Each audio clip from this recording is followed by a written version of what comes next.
Non c'è pace per la 640, i lavori del raddoppio in questi anni sono andati sempre a rilento per lo stesso motivo. A un certo punto finiscono i soldi, le aziende non pagano i lavoratori. Questa mattina concentramento e naturalmente manifestazione di protesta da parte dei lavoratori che da ormai diverso tempo non hanno percepito, dopo essere stati licenziati, né 3 anni di trattamento di fine rapporto né l'ultima mensilità. L'UGL ha deciso quindi di scendere in strada e lo fa proprio sulla 640, siamo a pochi chilometri dal bivio per Racalmuto. Una protesta pacifica, come potete anche vedere dalle immagini, ma una protesta che intende scuotere le coscienze di chi ha la possibilità di risolvere questo problema. 640 che fare? Che fare? Che fare è una domanda che abbiamo posto alla CMC e alla quale né hanno risposto e neanche ci hanno convocato.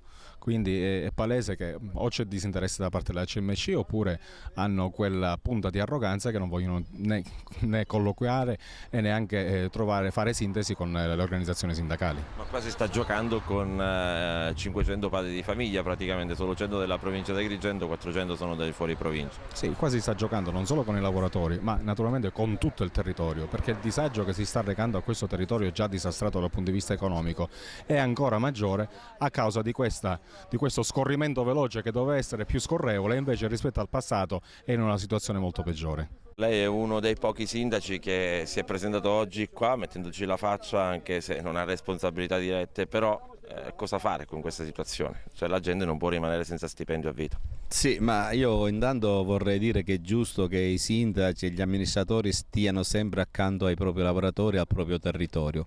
Quindi ho accolto con molto piacere l'invito che mi è stato rivolto e sono qui a esprimere non soltanto la solidarietà mia personale dell'amministrazione comunale ai lavoratori in lotta, ma sono qui soprattutto per rivendicare l'inizio immediato dei lavori della ex 640 che si avvia a diventare una strada importante di comunicazione per la nostra provincia. Ma è inspiegabile come a distanza di un anno ancora si è fermi, come i lavoratori aspettano ancora diverse indennità, tra cui anche il pagamento della TFR.